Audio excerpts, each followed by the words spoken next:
You are watching Grace Television.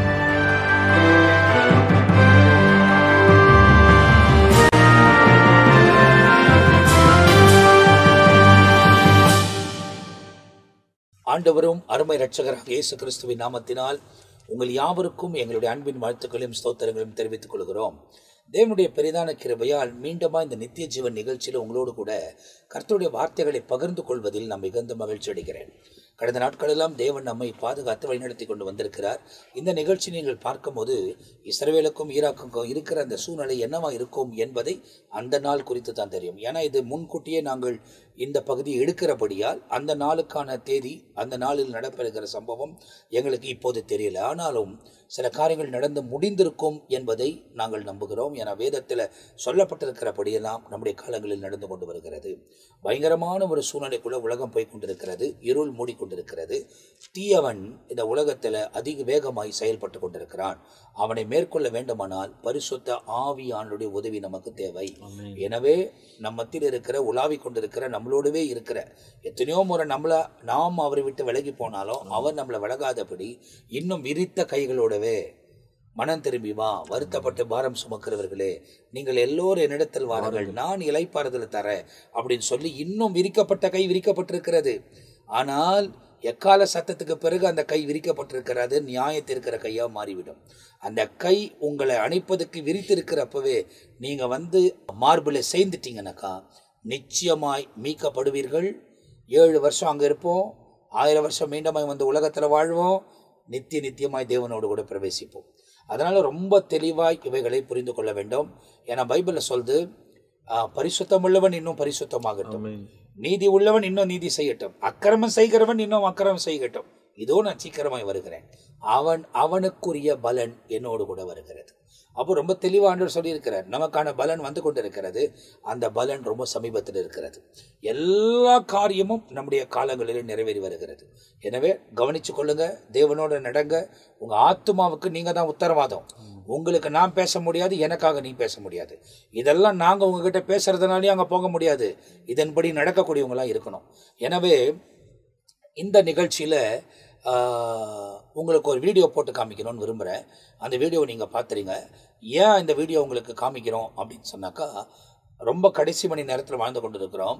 அவங்க AI டூவில் வச்சு அதை எடுத்திருக்கலாம். அதை எடுத்திருந்தாலும் அதில் இருக்கிற விஷயம் ரொம்ப முக்கியமானது. ஏன்னா ஒரு ஜட்ஜ்மெண்ட் உடைய பேட்டர்ன் எப்படி இருக்கும், பைபிள் சம்மந்தப்பட்டவங்க எடுத்திருக்கிறாங்க, அது எப்படி இருக்கும் என்பது அதில் காட்டப்பட்டிருக்கிறது. அப்படி தான் முடியும். எனவே சிக்கிக்கொள்ளாதீங்க. நம்ம என்ன உலகத்தில் சாதிக்கிறோம் என்பது முக்கியம் இல்லை.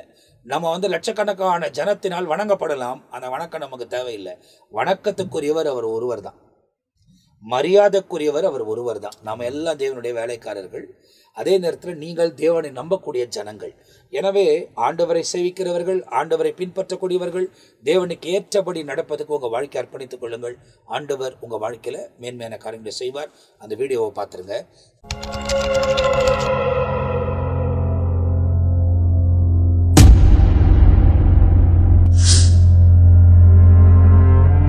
Welcome, Raymond. Your time on earth has ended. You now stand at the gates of truth. Thank you, Angel. I'm ready to enter. I preached for years. I saved many souls. I was a man of God. You were known by many. But up here, we do not look at the stage. We look at the heart. But I did my best. I wasn't perfect, but I served God with my life. While only God can judge you. Angels singing in the heavens, harmony all around. Raymond Moore, the time has come to give account for your life on earth. I gave you truth. I gave you my spirit. I gave you years. Now tell me, what did you do with what I gave you? Lord, I preached your word. I built churches. I helped the sick. I prayed. I fasted. I shouted your name in the streets. I was a man of faith. You preached, yes, but what did you practice? You shouted my name, but your heart whispered greed. You wore a white robe, but underneath your hands were dirty. Let us revisit your secrets. Pastor, this does not feel right. Relax, Jennifer. This is part of your deliverance. Don't resist the Spirit. If you speak, the curse may return. You said you're looking for a husband, right? Then let the Spirit do his work. You used my name to touch what was not yours. You told her she was cursed, so she would stay silent while you sinned. Did I give you power for this? Sir, this money was supposed to be used in feeding the poor. We promised to support orphans this week. Do not question me. The man of God needs to live well. I have to buy luxury cars and private jet. No one respects a poor pastor. Raymond Moore, the tithes were not meant for your luxury. The offerings were not for fashion. They were meant to feed the hungry, to clothe the poor, to give children education, to build shelters for widows. You robbed the people and called it blessing. You fall when I shout, cry loud. It must look real. People must believe. God will forgive. This is for the kingdom. You turned my altar into a stage. You turned my truth into a trick. You sold hope like a product and kept the profit for yourself. Gabriel, search for the name Raymond Moore in the book of life. No, Lord, his name is not written. You had the microphone, but you silenced your conscience. You had the word, but not my heart. You were rich in earth, but poor in heaven. Michael, take him, throw him into the lake of fire. For no liar, no thief, no deceiver of my people shall enter my kingdom. Lord, please, give me one more chance. I'll confess everything. I'll return the money. I'll ask for forgiveness. You had time. You had truth. You had my voice. But you chose the crowd over conviction. You chose the stage over service. You chose yourself. Now I choose judgment.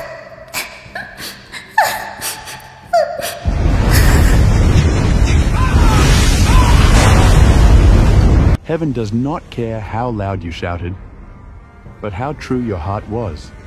He carried the Bible, but not the truth. He took from the people, but gave nothing back. He was praised on earth, but erased in heaven. Let this be a warning. Your secrets will speak one day. Heaven will not ask if you built a big church. It will ask, did you obey? Did you love? Is your name written in the book of life?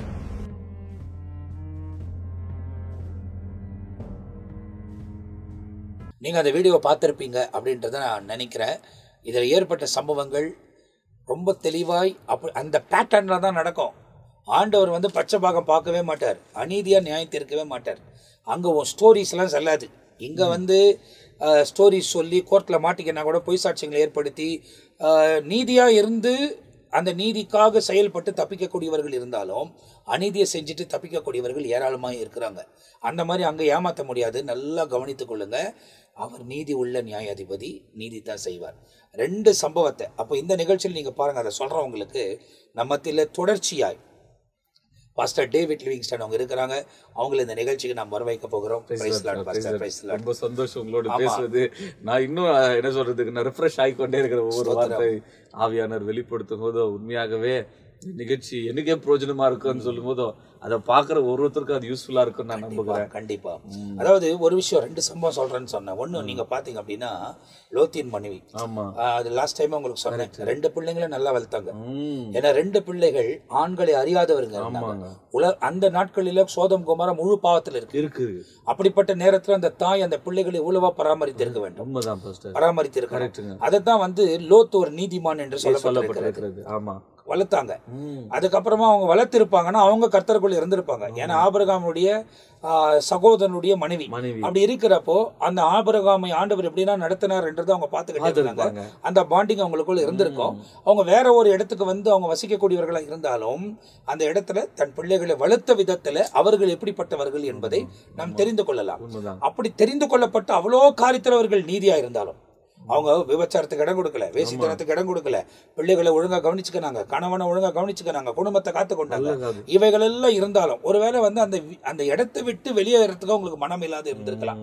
ஏன்னா நமக்கு 2 பிள்ளைகளை குறித்த சொல்லப்பட்டிருக்கிறது. ஆனா மருமகன்கள் அப்படின்னு சொல்லும் போது ஒருவேளை 4 பிள்ளைகள் இருந்து 2 பேரை திருமணம் பண்ணி கொடுத்திருப்பாங்களா?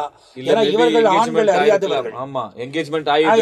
ஒருவேளை அந்த மாதிரி இருக்கலாம். அப்ப அந்த தாய் வந்து என்னுடைய பிள்ளைகளுடைய மருமகனுங்க எங்க இருக்கிறாங்களே என்ற அந்த துக்கம் கூட அவங்களுக்குள்ள இருந்திருக்கலாம். அதனால வந்து ஒரு விதத்துல ஆனா புறப்பட வச்சாங்க, புறப்பட்டாங்க. செஞ்ச ஒரே தப்பு திரும்பி பார்க்காத நாங்க பார்த்துட்டாங்க. நியாய தீர்க்கப்பட்டாங்க. உண்மைதான். அப்போ ஒரே ஒரு சின்ன விஷயம், ஆமா, அவங்கள அடுத்த வாழ்வுக்கான காரியங்கள் தடை பண்ணப்பட்டது. உண்மைதான் பாஸ்டர். ஒரே வாழ்க்கையே போய்விட்டது. அதான் ஒன்னு சொல்றேன், ஏதேன் தோட்டத்துல கூட ஆதாமையாவால் எல்லாத்துலயும் நீதியா இருந்தாலும் ஒரே ஒரு பழம் சாப்பிட என்ன தெரியுதுன்னா பாஸ்டர், பாவம் என்பது ரொம்ப சின்னது, ஆனா விளைவு ஜாஸ்தி. வாலிபர்களா இருக்கலாம் நிகழ்ச்சியை பார்த்து கொண்டிருக்கோம். சாத்தான் சொல்ற பொய் என்னன்னா, சின்ன பாவம் தானே, அப்படி பண்றான், அவன் என்னோ பண்ணுங்கிறான், நான் என்ன அப்படி பண்றதுக்கு என்ன, அவன் பண்ற மாதிரியா பண்ணிட்டேன். உண்மைதான், சின்னது இல்ல பெருசு இல்ல, பாவம் பாவமே. பாவம் தான், உண்மைதான். விஷம் வந்து ஒரு பாட்டில விஷம் தான், ஒரு சொட்டம் விஷம் தான். அதுக்கு ஒரு எக்ஸாம்பிள் வருது பாஸ்டர். என்னுடைய லைஃப்ல ஒரு பியூரிபிகேஷன் கொண்டு வந்தார் ஆண்டவர். எப்படின்னா, சவுலுடைய எக்ஸாம்பிள் ஒரு நாள் நான் படிக்கும் போதோ ஆண்டு சொல்றாரு, சவுலே போய் அமலேக்கு அழிச்சிட்டு வா அப்படின்னு சொல்றாரு. முழுதா அழிச்சிட்டு, அதாவது ஆடு மாடு அதுல இருக்கிற அமலேக்கு வந்து பாவத்துக்கு எல்லாத்தையும் அழிச்சிட்டு. ஆனா சவுல் என்ன பண்ணிட்டாருங்க, அங்க போய் சும்மா அப்படியே அடிக்கிற மாதிரி ராஜா விட்டுட்டாரு. கொழுத்த கன்றுகளை விட்டுட்டாருங்க. ஜனத்தை கூட நிறைய பேர் விட்டுட்டாருங்க. அதுக்கு ஒரு எக்ஸாம்பிள் சொல்றாங்க. இவர் என்ன பண்ணிட்டாரு, பார்ஷியல் ஒபீடியன்ஸ் காட்டினார். அதாவது போயிட்டு அழிக்க சொன்னாரு, அழிச்சிட்டாரு. ஆனா விட்டு வச்சிட்டாருங்க அமலேக்க. என்ன நடந்துச்சு தெரியுமா பாஸ்டர்? சவுல் சாகும் போது என்ன நடக்குது, எப்படி செத்தாருங்க? அமலேக்கர்களை கொண்டாங்க. அதாவது ஒண்ணு என்னன்னா, தேவன் மனஸ்தாபப்பட்டார், தேவன் துக்கமாயிட்டார். உண்மைதான். இவனை ஏற்படுத்தினது நான் ரொம்ப துக்கப்படுறேன்.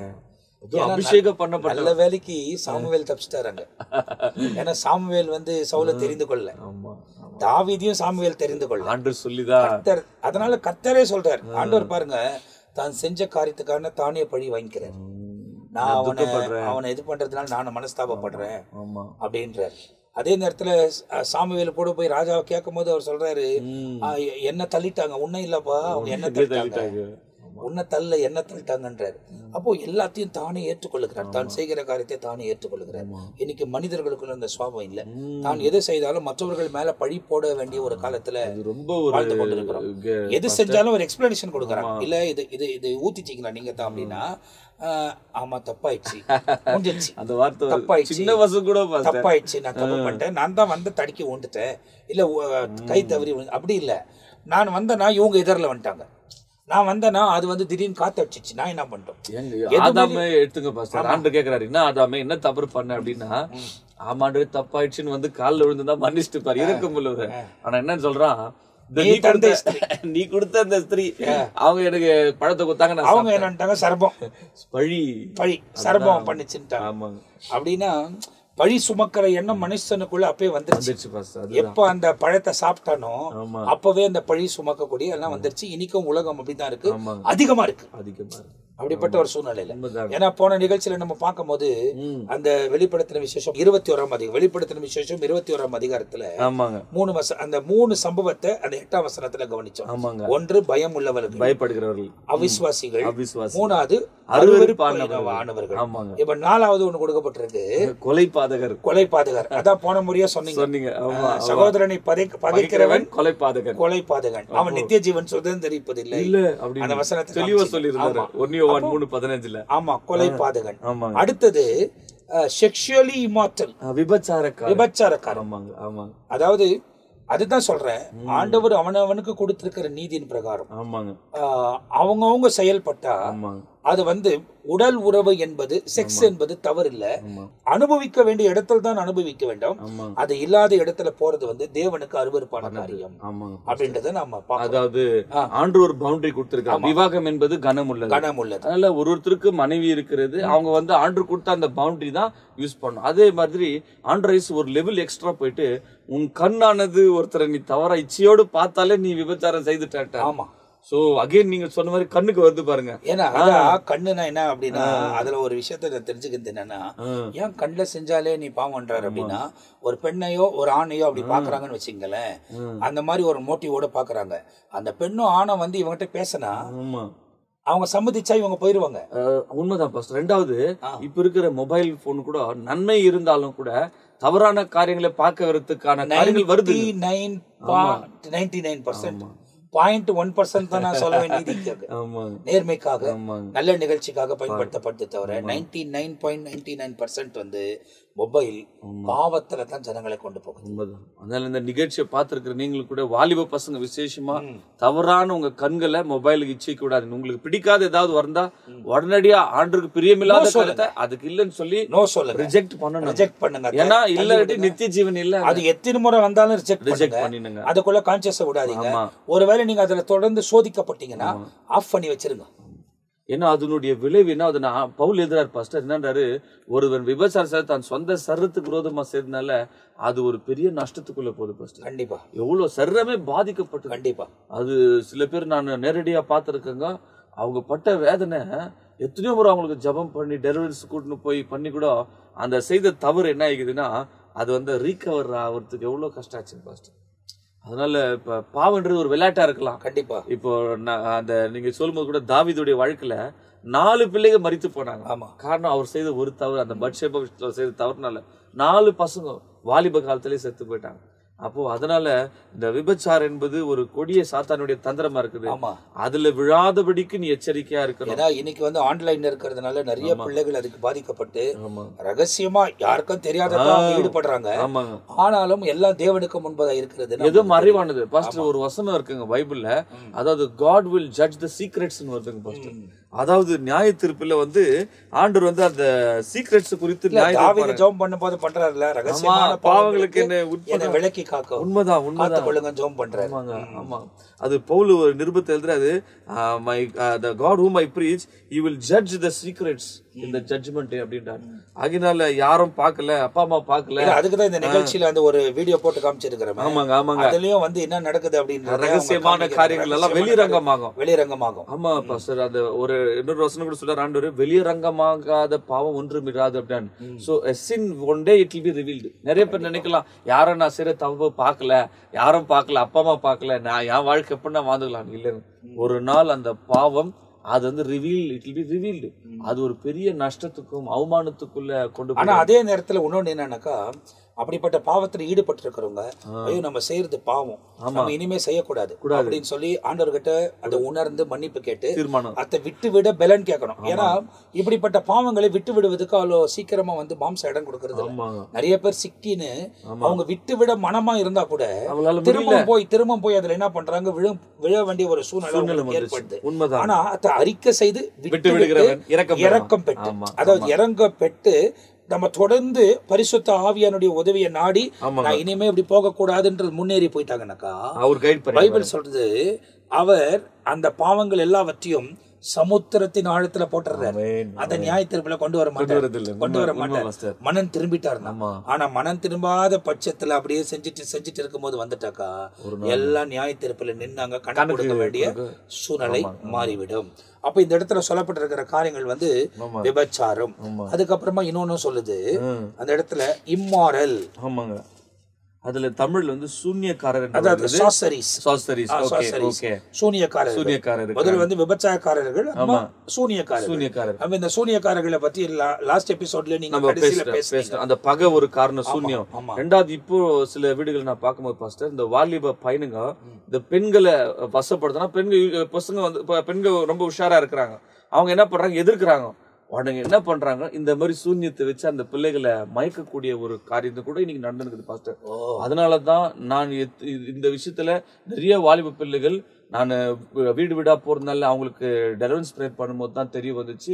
இது எனக்கு ஒரு வருஷம் ஆண்டு எனக்கு காட்டினாரு. ஒரு சில இடத்துல நாங்க படிக்கும் போது எங்களுக்கு சொல்லி இருக்கிறாங்க, அவங்க முடிய வச்சு முடிய ஏதாவது ஒரு இது அவங்க பாதம் போகிற அந்த மண்ணை கொண்டு போய் கொடுத்தாலோ அவங்களை வசப்படுத்த சாத்தானுடைய தந்திரத்தோடு கூட செய்கிறது. எனக்கு தெரிஞ்ச ஒரு பொண்ணுங்க அந்த பையனை அடிச்சு கூட இருக்குங்க, என் பின்னால வரக்கூடாதுன்னு. அந்த வெறியில அவன் என்ன பண்ணிக்கிறான், போய் அந்த பிள்ளைக்கு விரோதமா சூன்யம் செய்து அந்த பெண்ணை எப்படின்னா நான் வசப்படுத்தணும். இது ஒரு பயங்கரமான பாவம். பைபிள் சொல்றது இந்த சூன்யக்காரர்கள் நரகத்துக்கு போவாங்க. இதுக்கு நீங்க உடந்தையா போய் இந்த மாதிரி. அப்போ நான் ஒரு நாள் அந்த பிள்ளைக்கு விட்டு உட்காந்து பேசி அந்த பிள்ளைக்கு ஆண்டவர் பெரிய விடுதலை குத்தாரு. பட் இந்த மாதிரி நிறைய இன்றைக்கு நடந்து கொண்டிருக்குது பாஸ்டர். இதனால வாலிப பசங்க ரொம்ப ஜாக்கிரதையா இருக்கணும். யாருன்னா மோதிரம் ஏதோ கிஃப்ட் பண்ணாவோ அல்லது ஏதாவது ஒரு கிஃப்ட்னு சொல்லி கொடுத்தாலோ, அதாவது கூடவே இருந்துகிட்டு என்ன பண்றாங்க, ஜூஸ்ல ஏதாவது களி கொடுக்கறது, சாப்பாட்டுல ஏதாவது களி கொடுக்கறது, இப்படிப்பட்ட காரியங்கள் எல்லாம் நடக்குதுங்க. அப்பாவியான ஜனங்கள் ஃப்ரெண்டு தானே அப்படி இப்படின்லாம் போயிட்டு சிக்கிக் கொள்றவங்க நிறைய பேர். இதனால எவ்வளவு குடும்பங்கள் நாசமாக்கப்பட்டு பார்த்து நான் கண்ணால பார்த்து ஒரு ராத்திரி நான் அழுதங்க. நான் இப்படி எல்லாம் கூட இன்றைக்கு நடந்து கொண்டிருக்குதுங்க நம்ம ஊர்களில, நம்ம நாட்களில. அதனால ரொம்ப சாப்பிடுறவங்க தயவு செய்து உங்க ஆகாரத்தை இயேசுவின் ரத்தத்தை சொல்லிட்டு தான் நீங்க சாப்பிடணும். நீங்க எந்த பொருள் யாரு கொடுத்தாலும் ரொம்ப ஜாக்கிரதையா இருக்கணும். ஏன்னா இது ரொம்ப கொடிய காலம். நான் என்ன சொல்றதுங்கன்னா, தெரிந்து கொள்ளப்பட்டல வஞ்சிக்கிற காலங்க பாஸ்டர். இன்னைக்கு நான் கண்ணல் அந்த மாதிரி பார்த்தேங்க. சிலருக்கு வாலிப பசங்க சிலருக்கு விடுதலையும் ஆச்சு. ஆனா நம்ம இந்த நிகழ்ச்சியை பாக்குறது மூலியமா, அதாவது நான் சொல்றேன், இப்போ சில பேர் இதை பார்க்கும்போது என்ன சொல்லுவாங்க அப்படின்னா, இந்த மாதிரி மந்திரங்க அவங்க பண்ணா கூட கிறிஸ்தவர்களை எஃபெக்ட் பண்ணுவாங்க. உண்மையான கிறிஸ்தவனை எஃபெக்ட் பண்ணாது. வேஷம் போட்டுறவனே. ரெண்டாவது பாஸ்டர், அதுக்கு இடம் கொடுத்தாக்கா, இடம் கொடுத்தா உண்மையான கிறிஸ்தவனை அதை எஃபெக்ட் பண்ணாது. அதாவது பேர் கிறிஸ்தவனை கண்டிப்பா எஃபெக்ட் பண்ணும். அவன் சர்ச்சுக்கு போறவனா இருக்கலாம், காணிக்க கொடுக்கக்கூடியவனா, இருதய தேவனோடு இருக்காது. சாதாரணமா பைபிள் தூக்கிட்டு போவாங்க, வாசிப்பாங்க, வருவாங்க, அவங்க இஷ்டம் போல வாழ்ந்து கொண்டு இருப்பாங்க. அவங்களை கண்டிப்பா பாதிக்கும். ஆனா உண்மையாகவே கிறிஸ்துவுக்குள் வாழ்ந்து கொண்டிருக்கிறான், அவனை ஒரு அளவும் பாதிக்க முடியாது. அவன் திரும்பவும் அப்படிப்பட்ட இடங்களுக்கு போகவும் மாட்டான். கரெக்ட் பாஸ்டர் சொல்றது உண்மையான அப்படிப்பட்ட நண்பர்களுக்குள்ள போக ஆவிக்குரிய வாழ்க்கையில நம்ம ஒரு பலத்தோட நாம் நிக்க வேண்டும். அதுக்குதான் காலையில ஏஞ்சி 1 hour பிரேயர்ல ஸ்பெண்ட் பண்றது நல்லது. அந்த நாளுக்குரிய பலன் நமக்கு தேவை. ஏன்னா ஒரு நாள் நம்ம பிளே கிரவுண்ட்ல இல்ல, பேட்டில் கிரவுண்ட்ல இருக்கிறோம். கண்டிப்பா எபேசியர் 6ல சொல்றாரு, விசுவாசின கேடகத்தை நீங்க தரித்துக் கொள்ளுங்க, அப்புறம் ரட்சணின் தலைசிராவை போட்டுக்கோ, ஹெல்மெட் ஆஃப் சால்வேஷன் போட்டுக்கோங்க. அவ்வளவு ஒரு ஆர்மிக்கு அடையாளமா சொல்றாங்க. ஏன்னா நம்மளுடைய போராயுதம் இப்போ நம்ம வந்து ஸ்பிரிச்சுவலி இஸ்ரேலிட்டிஸ் வார்ஃபேர். ஸ்பிரிச்சுவலி இஸ்ரேலிட்ன்றோம். அவங்க வந்து பிசிக்கல் இஸ்ரேலிட். பிசிக்கல் காரங்களுக்கு பிசிக்கலா யுத்தம் நடக்குது, ஸ்பிரிச்சுவல் காரங்களுக்கு ஸ்பிரிச்சுவலா யுத்தம் நடக்குது. Correct pastor. ஸ்பிரிச்சுவல் அதாவது பிசிக்கல் காரங்க பிசிக்கல் அணுகுண்டுகளை இன்டர்செப்ட் பண்ணிருக்காங்க. நம்ம ஸ்பிரிச்சுவல் ஆனவங்க நமக்கு எதிராக வீசப்படுகிற இச்சை, சாத்தானின் கிரியைகள், அதுக்கப்புறமா கண்ணின் பார்வை, எண்ணங்கள், யோசனைகள், இவர்கள் எல்லாம் சாத்தான் வீசிக்கொண்டே இருக்கிறான், அணுகுண்டு வீசிக்கொண்டே இருக்கிறான். அதெல்லாம் இன்டர்செப்ட் பண்ணோம் அப்படின்னாக்கா நம்ம அயன் டூம் எல்லாம் வச்சா அதெல்லாம் நிக்காது. அயன் டூம் வந்து பிசிக்கலான இதுதான் ஸ்பிரிச்சுவல் வார்ஃபேர். வசனம் ஆவிக்குரிய போராட்டம் தரித்துக் கொள்ளணும். ஆமா பாஸ்டர் சொல்ற மாதிரி வசனம் வந்து நமக்கு மிகவும் நீங்க தெரிஞ்சுக்கிறது நல்லதுங்க. ஏன்னா இயேசு பாஸ்டர் ஆவி என்னும் பட்டயத்தை நீங்க எடுத்துக்கொள்ளுங்க. அது ஒன்னொன்னு இயேசு கிறிஸ்துக்கு அடையாளம் பாஸ்டர். நான் ஒரு நாள் அதை சொல்லிட்டு தான் நான் ஊழியத்துக்கு போகும்போது, ஆண்டவரே உங்களையே நான் தரித்துக் கொண்டுக்கிறேன், நீங்க தான் என்னுடைய ரட்சிப்பு, நீங்க தான் என்னுடைய விசுவாசம், நீங்க உம்முடைய நீதியை நான் தரித்துக் கொள்கிறேன், உம்முடைய அந்த ரட்சணிய கேடகத்தை நான் சர்வாயுத வர்க்கத்தை தரித்துக் கொண்டுதான் நான் யுத்தத்துக்கு போறேன். இன்னைக்கு நிறைய பேர் நினைக்கிறேன் கிறிஸ்து வாழ்க்கை ஒரு விளையாட்டை நினைத்துக்கிறாங்க பாஸ்டர். என்னன்றாங்க, ஏதோ ரட்சிக்கப்பட்டோம் அவ்வளவுதான். இல்ல, சாத்தான் பைபிள் சொல்லுது, ஜெயம் கொள்ளுகிறவன் எவனோ எல்லாவற்றையும் சுதரித்து. So we are having a battlefield. நம்ம ஒரு பிளே கிரவுண்ட்ல இல்லைங்க. நம்ம யுத்த காலத்துல இருக்கும் போதோ ஒரு நாள் நமக்கு வர போராட்டத்துல ஜெயிச்சு போனாதான் சிங்காசன வாழ்க்கை. இப்போ அது நம்ம தோல்வி அடைவதுன்னா பைபிள் சொல்லுதுங்க, தோல்வி அடைவனுக்காக இது கிடையாது, தோக்கறவனுக்கு இடமே இல்லையே. அவன் வந்து லாஸ்ட் ரன்ல தோத்துட்டானோ, ஃபர்ஸ்ட் டே அவுட் ஆயிட்டு தோத்துட்டானோ, இல்ல கட்சி ஒரு ரன்ல தோத்துட்டான்றாங்க கிரிக்கெட்ல, 1 ரன்ல தாங்க அப்படின்றான், தோத்துட்டான். கரெக்ட். அதுக்குதான் ஜெபம். ஒரே விஷயம் கூட என்ன பண்ண கூடாது, ஒரே ரன்ல தோத்தாலும் தோல்விதான், அவன் பாதியில தோத்தாலும் தோத்துட்டான். தோக்கறவன் போக முடியாது, ஜெயிக்கிற வண்டி தான் போக முடியும். அப்போ ஜெயம் ரொம்ப முக்கியம். அப்போ அந்த வார்ஃபேரை நம்ம பண்ணியே ஆகணும். அப்போ இந்த இடத்துல நமக்கு பைபிள் அதை சொல்லுது, சாசரிஸ். அடுத்தது வந்து விக்கிர ஆராதனை, ஐடல்டரிஸ் அப்படின்னு சொல்லுது. அப்போ விக்கிரக ஆராதனைக்காரர், அதாவது விக்கிரகத்தை குறித்து நம்ம லாஸ்ட் டைம் கொஞ்சம் பேசுறோம். அதாவது வெறும் வந்து சிலையை வணங்குறது மாத்திரம் விக்கிரகம் இல்ல, எதையும் விக்கிரகத்தை ஆக்கினார். உண்மைதான். ஒருவேளை சில பேர் வந்து நகைய விக்கிரகமாக்கி வச்சிருப்பாங்க, இல்ல ஒரு விதத்துல யாரோ ஒரு மனுஷனை விக்கிரகமாக்கி வச்சிருப்பாங்க, வேலை விக்கிரகமா வேலை. ஏன்னா அந்த வேலைக்காக எதுவும் செய்யறதுக்கு ரெடியா இருக்கிறாங்க. சர்ச் அட்டன் பண்றதோ பைபிளோ அந்த மாதிரி இல்ல, நான் வேலை செஞ்சா தானே சம்பாதிக்க முடியும். பைபிள் நமக்கு அப்படி சொல்ல. பைபிள் என்ன சொல்றது தெரியுமா? முதலாவது தேவராஜ்யத்தை தேடு, பின்பு இவைகள் எல்லாம் உனக்கு கூட சேர்த்து கொடுக்கப்படும் தான் சொல்றது தவிர நீ வேலை செஞ்சாதான் சாப்பிட முடியும் அப்படின்னு சொல்ல. வேலை செய்யணும், ஆனால் முதலாவது தேவனுடைய ராஜ்யத்தின் நீதியை தேடு. ஆண்டவர் கூட நீ என்ன செய்ய வேண்டாமோ கர்த்தர் சொல்ற எல்லாம் பேலன்ஸ் பண்ணும். ஆண்டவர் கொடுக்கறது ஆண்டவர் சொல்றாரு, ராய் எனக்கு கொடுக்கறது ராய் எனக்கு கொடு, எனக்கு கொடுக்கறது நீ எனக்கு கொடு. அவருக்கு கொடுக்குற டைம், அவருக்கு கொடுக்குற காரியத்தை ஆண்டவருக்கு செலுத்தணும். குடும்பத்துக்கு டைம் தான். அந்த ராயனுக்கும் தேவனுக்கும் கொடுக்குற அந்த பகுதியில அதுல வந்து ஆண்டவர் அந்த காயின்ல பாக்குற, அந்த காயின்ல யார் முகம் இருக்குதுன்ற. அப்போ வந்து அதுல வந்து சீசர் முகம் இருக்குன்னு அது அவனுக்கு கொடு, ஆமா உன்னை தேவனுக்கு கொடு. ஏன்னா நம்ம தேவ சாயலால் உருவாக்கப்பட்டிருக்கோம். அந்த முகம் நமக்குள்ள இம்ப்ரிண்ட் ஆயிருக்கு. அற்புதமானவர்களுக்கு அதுதான் அந்த முகம் நமக்குள்ள இம்ப்ரிண்ட் ஆயிருக்கு. அதுல வந்து அவனுக்கு இம்ப்ரூவ்மெண்ட் ஆயிருக்கு. இத வந்து காணிக்கை கூட வச்சு பேசுவாங்க. காணிக்கை இதெல்லாம் வச்சு பேசக்கூடாது. நான் என்ன சொல்றேன்னா, காணிக்கை குறித்து நம்ம பேசணும்னு அவசியமே கிடையாது. தேவனை நம்பி அந்த ராஜ்யத்தை தேடி கொண்டு போனால் எல்லாம் நம்மளை தேடி வருது. இது நான் சாட்சி.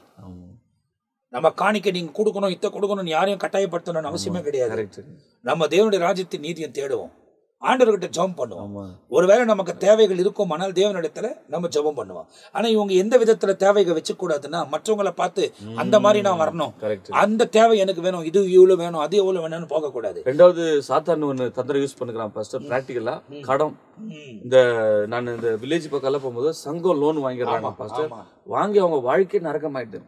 ஏதோ காசு கொடுக்குறாங்கன்னு சொல்லிட்டு இவங்க என்ன பண்றாங்கோ, இல்லாத லோன் எல்லாம் வாங்கிறாங்க, கட்ட முடியறது இல்ல. முடியலன்னு அங்க பிரச்சனைகள், போராட்டங்கள், சண்டைங்க. இப்ப நான் என்ன சொல்றேன், ஆண்டவர்கிட்ட கேட்டு வாங்குறீங்களா நீங்க?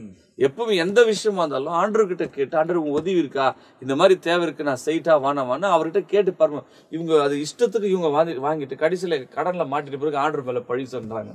இப்ப இதுவும் கொஞ்சம் விஷயத்துல நம்ம ரொம்ப ஜாக்கிரதையா காப்பாத்துறாரு. நீ ஆண்டவரை கேட்ட கடன் வாங்கல, ஆண்டவர் கடனா வாங்க சொன்னாரு. நீ அநேக ஜாதி கடன் கொடுப்பாயிடுறாரு. நமக்கு என்ன சொல்றாருன்னா, நீ கடன் வாங்க மாட்டாய், கடன் கொடுப்பாய். அதாவது கடன் கொடுக்கும் போது கூட வந்து நம்ம வட்டிக்கெல்லாம் கொடுக்க கூடாது. ஹெல்ப் பண்ண முடிஞ்சா ஹெல்ப் பண்ணிடணும். அது வந்து திரும்ப வரலனாலும் பரவாயில்ல நொட்டணும். ஏன்னா இன்னைக்கு பணம் தான் எல்லா தீமைக்கும் வேற இருக்கு. இதனால நிறைய பகை, கசப்பு, கொலை வைக்கும் போது, வைராக்கியம் வைக்கும் போது பயங்கரமான. அதனால கடன் கொடுக்கறது வந்து, கடன் கொடுத்தா கொடுத்துரு, பரவாயில்ல, உனக்கு திராணி இருக்குமானால் கொடு. ஆனா நீ கடன் வாங்காத, கடன் வாங்காத. நம்மள கடன் வாங்குற அளவுக்கு ஆண்டவர் விடுறது இல்ல. அதுக்கு ஏற்ற மாதிரி ஆண்டவர் காரியங்களை வாய்க்க பண்றாரு. சோ நான் வந்து இதெல்லாம் கற்றுக்கொள்வதற்கு எனக்கு இவ்வளவு நாட்கள் பிடித்தது. ஒவ்வொரு வசனமும் வாசித்தாலும், ஒருவேளை 1997 ஆண்டு ஆண்டவர் என்னை ரட்சித்தாலும், வசனமாய் கற்றுக் கொடுத்து நிறைய பகுதிகளுக்கு போய் ஊழியம் செய்து அதெல்லாம் ஒரு பக்கம் செய்து கொண்டே இருந்தாலும், இதெல்லாம் கற்றுக்கொள்வதற்கு இந்த 28 வருஷம் இல்ல 26 வருஷம் எனக்கு ஆச்சு. நான் 28வது வருஷத்துல இருக்கிறேன். இந்த 3 வருஷமா தான் அதிகமான வேதத்தின் வெளிச்சத்துக்குள்ள கர்த்தர் நடத்துகிறேன். ஏன்னா வசனம் பக்கமா கவனம் திருப்பிட்டார். அப்ப எனக்கு எது மேலேயும் கவனம் போறது இல்லை. இப்ப அது இந்த வசனத்துக்குள்ள போகணும்னு ஆட்டோமேட்டிக்கா என்ன பண்றேன் தெரியுமா, உலகத்துக்குள்ள எங்கேயும் போறது இல்லை. எந்த இடத்துக்கும் அதிகமா வெளியே போறதோ, எனக்கு வேலை இருக்குமா போவேன், அந்த வேலை ஸ்பாட்டை முடிச்சிருவேன், வந்துருவேன். எங்கேயும் உட்கார மாட்டேன், யாருக்கிட்டையும் வெளியே வந்து ஒரு கூட்டணியில உட்காந்து பேச மாட்டேன். ஏன்னா ஒரு இடத்துல கூட்டணியில உட்காந்து பேசினா இந்த வசனம் பேசணுமா பாஸ்டர், இந்த வசனம் இப்படி பச்சை நான் இன்னைக்கு இது என்ன சொல்றது, அப்படி பேசுறது இல்ல. அவன் என்ன பண்ணா, அவனா அவர் சரியா, இவர் ரொம்ப யோகியமா, இதுதான் வருது பேச்சு தவிர வசனத்தை குறித்தும் செய்தியை குறித்தும். சரிப்பா, போன வாரம் என்ன செய்தி கொடுத்த நீ, இந்த மாதிரி எங்க ஆண்டவர் என்ன அற்புதம் செஞ்சாரு, இன்னைக்கு ஜெபம் பண்ணி ஆண்டவர் என்ன சொன்னாரு, அப்படிப்பட்ட ஒரு கேரக்டர் வர்றது இல்ல. அது ஒரு 5 பேர் சேர்ந்தா வேறவங்க பத்தி தான் பேசுறாங்க தவிர வேறவங்க பத்தி குறைவா பேசினா அப்ப நம்ம என்ன யோசிக்கிறோம்னா, அவங்களோட மேன்மை நம்ம பேசுறோம், நமக்குள்ள பெருமை இருக்குது. பெருமையை ஒண்டி தான் கர்த்தர் எதிர்த்து நிக்கிறார். பெருமை எதிர்த்து நிக்கிறார். பாவிய கூட மன்னிச்சு ஏத்துறாரு. பெருமை உள்ளவனை கர்த்தர் எதிர்த்து நிக்கிறார். அந்த பெருமை தான் அவனையே கீழே தள்ளிச்சு. உண்மைதான். அதாவது ஒருத்தர் கேள்வி கேட்டாங்களாம். என்ன கேள்வி கேட்டாங்கன்னா, ஏன் ஆண்டவர் ஆரம்பத்திலே சாத்தானை மன்னிச்சிட்டாலே இந்த பிரச்சனை எல்லாம் சால்வ் ஆயிட்டு இருக்குமே. சாத்தான் பாவம் செய்ய வேண்டிய ஒரு இடத்துல இல்லை, அந்த இடம் பாவம் இல்லாத பரிசுத்தம் உள்ளது. அப்படிப்பட்ட இடத்துல அவன் பாவம் செஞ்சான். அதனால அங்க மீட்பு இல்ல, மன்னிப்பு இல்ல, அவனை தள்ளிட்டார். அதுக்கப்புறமா தான் மனுஷனை உண்டாக்கும் போது ஆண்டவர் வந்து வானத்திலே படிச்சிருக்கலாம், வானத்துல படிக்கல, அவனை கொண்டு வந்து பூமியில படிக்கிறார். ஏன் அப்படின்னா, இவனே தப்பு செஞ்சு வந்துட்டான். இப்ப மனுஷனை படிச்சு அவன் தப்பு செஞ்சா அவனும் தள்ள வேண்டியது வந்துடும். அவன் ஒருவேளை தப்பு செஞ்சாலும் அவனை மன்னிக்க வேண்டிய இடத்துல வைப்போம். ஏன்னா இங்க இடத்துல அவனை உருவாக்கிட்டோம்னா அவனை நம்மளால என்ன பண்ண முடியாது, மன்னிக்க முடியாது. அவனை மன்னிப்பு கொடுக்க வேண்டிய இடத்துல அவனை உருவாக்குவோம். அப்படின்னு தான் பூமியில மனுஷனை உண்டாக்குனார் அப்படின்ற அநேக காரியங்களை நான் வாசித்திருக்கிறேன். அப்போ நாம இன்னைக்கு தவறி பாவம் செய்யறோம், தவறுல இருக்கிறோம். ஏன்னா பைபிள்ல சொல்லப்பட்டிருக்கு பாருங்க, இங்க வந்து நீங்க சொன்ன மாதிரி சாஸ்டரிஸ், ஐடல்டரிஸ், அதுக்கப்புறமா லையர், பொய். சில பேர் சொல்லுவாங்க சின்ன பொய் தானே பிரதர், சின்ன தானே. இதுல ஹாபிச்சுவல் பொய் இருக்குது. அதாவது ஏதோ தவறுதலா வந்துட்டா கூட பரவாயில்லைங்க. சிலர் வாய் திறந்தாலே போய் வாய் திறந்தாலே போய் பேசுறாங்கன்னா அது ஹேபிச்சுவல் சின்னர். ஆமா. சோ இதுதான் ரொம்ப டேஞ்சரான ஒரு பாவம் பாஸ்டர். வாய் திறந்தாலே பொய்ன்னு பேசினுக்கும் போதும் அது பிகம்ஸ் a habitual sin. ஆமா. அதனால இந்த விஷயத்துல ரொம்ப நம்ம ஜாக்கிரதையா இருக்கும் தேவ பிள்ளைகள். உண்மையதான் நம்ம பிரவேசிக்க முடியாது. ஆமா. ஏன்னா சில பேர் சின்ன பொய் தானே பிரதர். அதான் பழைமொழியா இருக்கே இல்லையா, ஒரு கல்யாணம் பண்ணா 1000 பொய் சொல்லிட்டு பண்ணலான்ட்டு அந்த சாக்கு வச்செல்லாம் நம்ம இது பண்ண முடியாது. தேவ பிள்ளைகள் அவங்க உண்மைக்காக நம்ம நிக்கணும். அதனால பொய்யர் அனைவரும் பாஸ்டர் அந்த அப்போஸ்தலர் 5ஆம் அதிகாரத்துல அன்னனா செஃபரா ஒரு சின்ன பொய் சொல்றாங்க. அதாவது அந்த பொய் கூட நீங்க சொல்லும் போது பாத்தீங்கன்னா பேதுருவை போய் நீ இவ்வளவுக்கு வித்துட்டு கொண்டு வந்தேன்னு சொன்னாரு. அவரு இதெல்லாம் சொல்லல. எல்லாரையும் கொண்டு வந்து கொடுங்க, நம்ம அதுல வந்து செய்ய வேண்டிய காரியங்கள் எல்லாம் செய்வாங்க. இவங்க தான் வித்தாங்க, வித்துட்டு குடுக்கறேன்னு இவங்க தான் சொன்னாங்க. கொண்டு வந்து கொடுக்கறதுல பாதி வச்சுட்டாங்க, பாதி கொண்டு வந்து கொடுத்தாங்க. அப்ப இவ்வளவு தானே வித்தீங்கன்னு கேட்டாரு. அவங்க சொல்லியிருந்தா இல்ல பாதி எடுத்து வச்சிருக்கிறோம், பாதி கொடுத்துருக்கிறோம்னா மேட்டர் முடிஞ்சிருக்கும். இல்ல இவ்வளவுக்கு தான் நாங்க வித்தோம், நாங்க சேர்த்துட்டோம். அது ஒரு வார்த்தை சொல்றாரு பாஸ்டர். என்ன சொல்றாருன்னா, இந்த பொய் வந்து நீ என்கிட்ட சொல்ல பரிசுத்த ஆவியானவருக்கு விரோதமா நீங்க பொய் பேசுனீங்கன்றாருங்க அப்போஸ்தலர் 5ல. அப்போ அந்த பொய் வந்து பரிசுத்த ஆவியானவருக்கு விரோதமா சொன்னாங்க, பேசுனியே அப்படின்னு சொன்ன உடனே மரணம். அதுக்கு பின்னாடி அவங்க மனைவி வர்றாங்க, அவங்களும் அதே அப்படின்னா அட்லீஸ்ட் மனைவி சேம் கேள்வியை கேக்குறாரு. இவர் வந்து உங்க கணவன் செத்துட்டாருன்னு உடனே சொல்றது இல்ல, சேம் கேள்வியை ரிப்பீட் பண்றாரு, சேம் போய் அவங்க ரிப்பீட் பண்றாரு. ஃபர்ஸ்ட் இதுல ஒண்ணு என்னன்னா, இப்போ நிகழ்ச்சியை பார்த்துருக்கிறவங்க ஒருவேளை ஹஸ்பண்ட் மனைவி 2 பேரும் ரட்சிக்கப்பட்டிருக்கலாம். ஹஸ்பண்ட் சில விஷயத்துல தவறு செய்யும் போதோ மனைவி உடனே கரெக்ட் பண்ணும். ஆமா, இல்லங்க இப்படி பண்றது தப்புங்க, நம்ம வந்து இப்படி பண்ணக்கூடாது, நம்ம ஆண்டுக்கு பிள்ளைங்க அப்படின்னு அவரு ரெக்டிஃபை பண்ற சான்ஸ் இருக்குது. இல்ல அதே டைம்ல மனைவி தவறு செய்யும் போது இல்ல இந்த போய் இது ஏதோ ஒரு செய்யும் போதும் ஹஸ்பண்ட் என்ன பண்ணிக்கணும், இல்லம்மா நம்ம ரட்சிக்கப்பட்டவங்க நம்ம இப்படி செய்யக்கூடாது, இந்த பகை இடம் கொடுக்கூடாது, இந்த பொய் இடம் கொடுக்காதுன்னு அவர் கரெக்ட் பண்ணும்போது அது ப்ராப்ளம் அங்க சால்வ் ஆயிக்கும். இங்க என்ன ஆச்சுன்னா 2 பேரும் ஒத்து போயிட்டாங்க.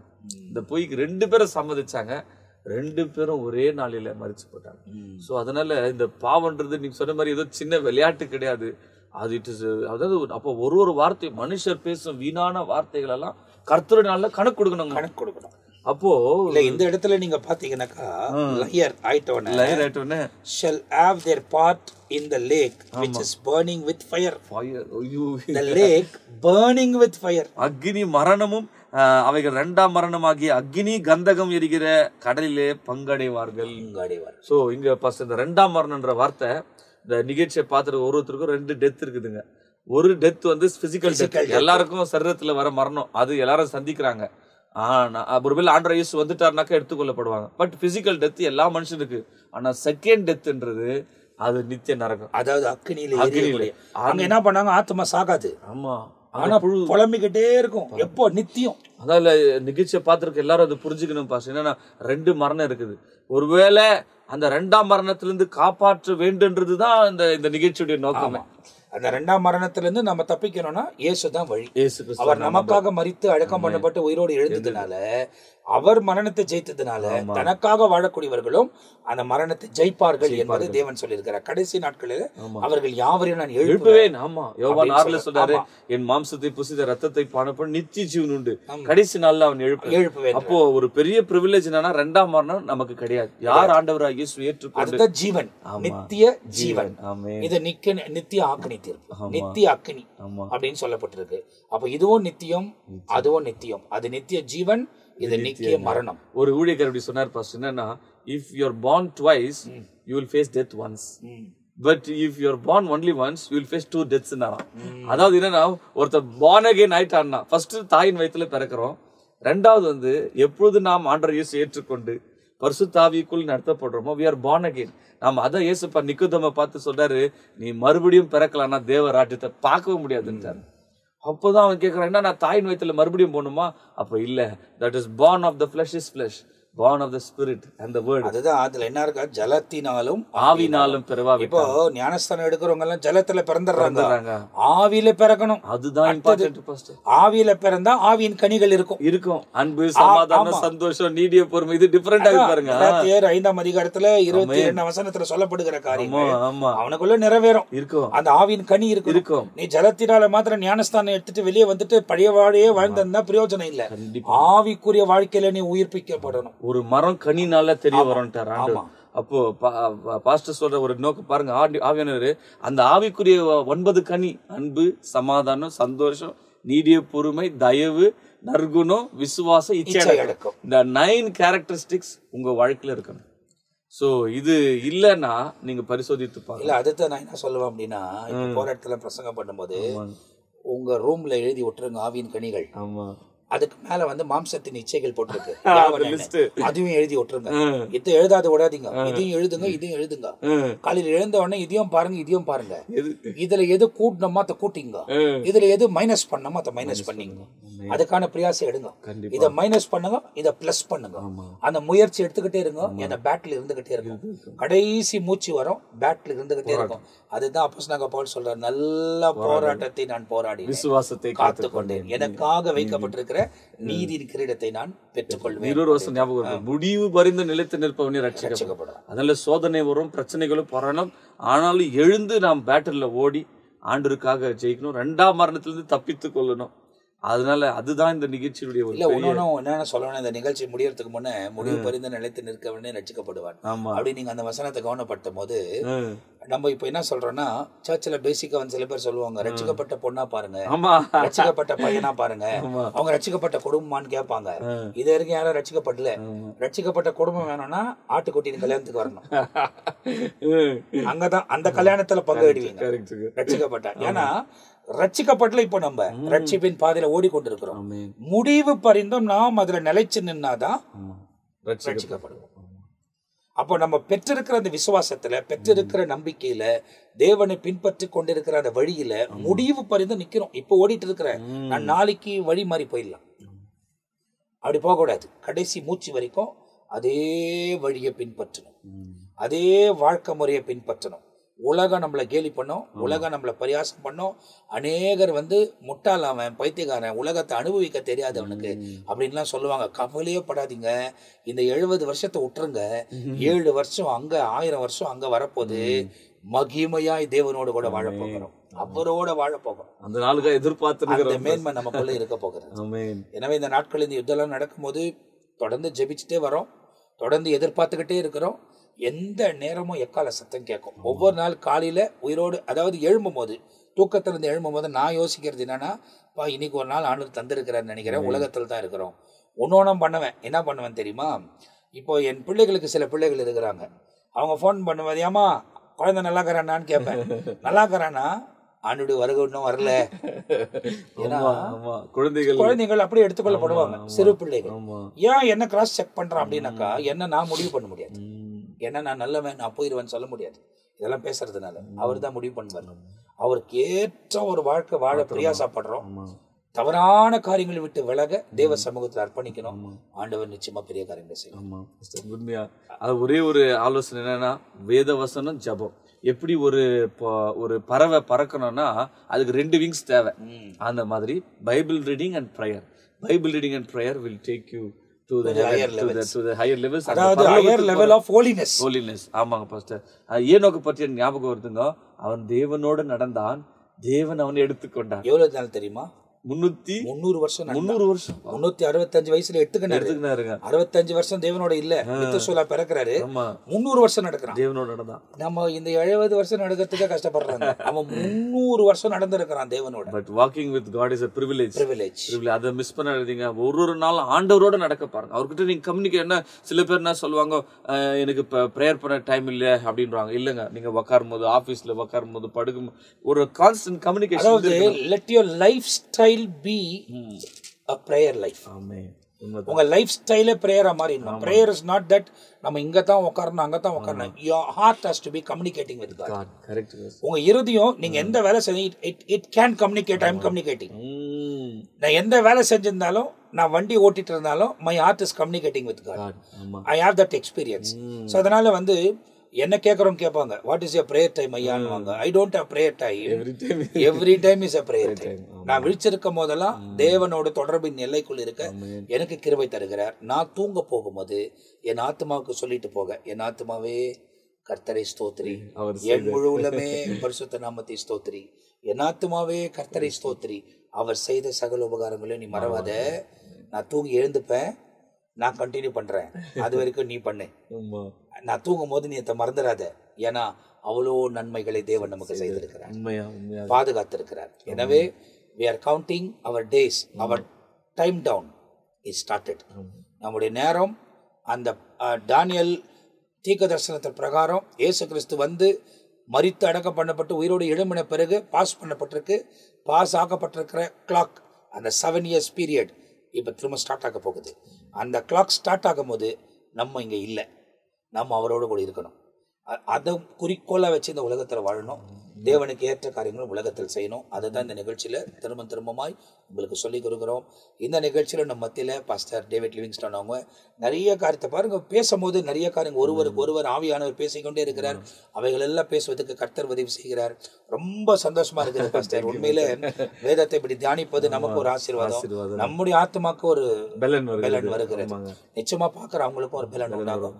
இதை பார்க்குற நீங்க மற்றவங்களோட ஷேர் பண்ணுங்க, சப்ஸ்கிரைப் பண்ணுங்க, அப்போ உங்களுக்கு நோட்டிஃபிகேஷன் வரும். அதாவது எனக்கு சப்ஸ்கிரைப் பண்ணணும், எனக்கு சப்ஸ்கிரிப்ஷன் ஏறணும், அது இல்லாமல் நான் வந்து எல்லாருக்கும் தெரியப்படணும், அதெல்லாம் என்னுடைய நோக்கம் இல்லை. ஆண்டவர் அறிவிக்க சொல்லியிருக்கிறார், அறிவித்து கொண்டிருக்கிறேன். அதற்குள்ள வந்து பங்கு பெறுவதும் பங்கு பெறுவாததும் உங்க கையில் இருக்கிறது. வசனத்தை அறிந்து கொள்ளுங்கள், சத்தியமானவர் உங்களை விடுதலையாக்குவார். தேவன் உங்க வாழ்க்கையில மேன்மையான காரியங்களை செய்வார். இந்த கிரேஸ் டெலிவிஷன் யூடியூப் சேனல்ல நித்திய ஜீவன் போடுறோம். மாரநாத்தா நிகழ்ச்சி ஒவ்வொரு திங்கட்கிழமை 7 மணிக்கு போடுறோம். அதுக்கப்புறமா சுவிசேஷம் என்ற நிகழ்ச்சி வாரத்தில் 2 நாள் மாலை 7 மணிக்கு உங்களுக்கு வழங்கி கொண்டிருக்கிறோம். அதே நேரத்தில் ஞாயிறு ஆராதனையின் செய்தி உங்களுக்கு வழங்கி கொண்டிருக்கிறோம். தொடர்ந்து வெளிப்படுத்தின விசேஷம் ஏற்கனவே உங்களுக்கு பதிவு செய்யப்பட்டிருக்கிறது. அதில் ஒவ்வொரு நாள் கால வேளையிலும் 7 to 7:10 வரை இயேசுவோடு கூட பேசுவோம் வாருங்கள் என்ற ஒரு நிகழ்ச்சியில் வசனங்களை விதைத்து கொண்டே இருக்கிறாங்க ஊழியக்காரங்க.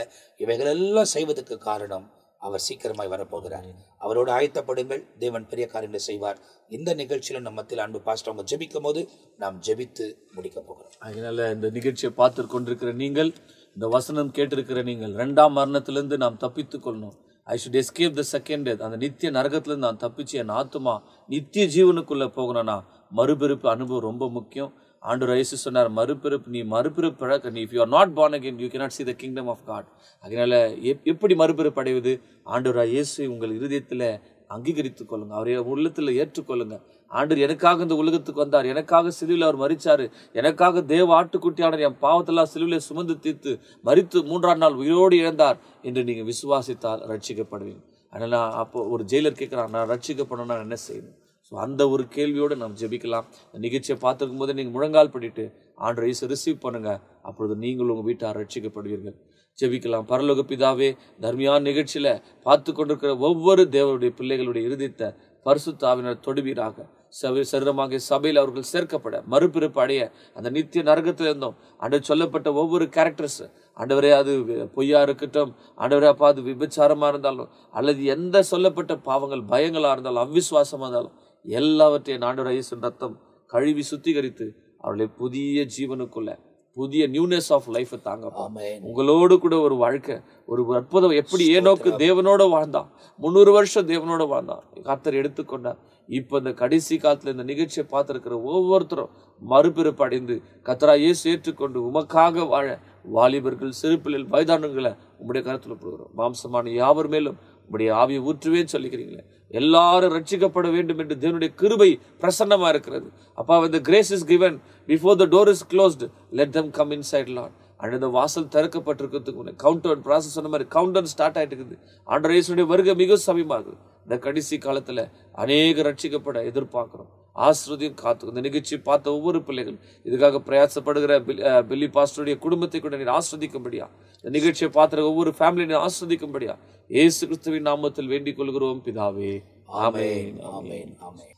பிரியமானவர்களே, இந்த நிகழ்ச்சி உங்களுக்கு ஆசீர்வாதமாக இருந்திருக்கும்.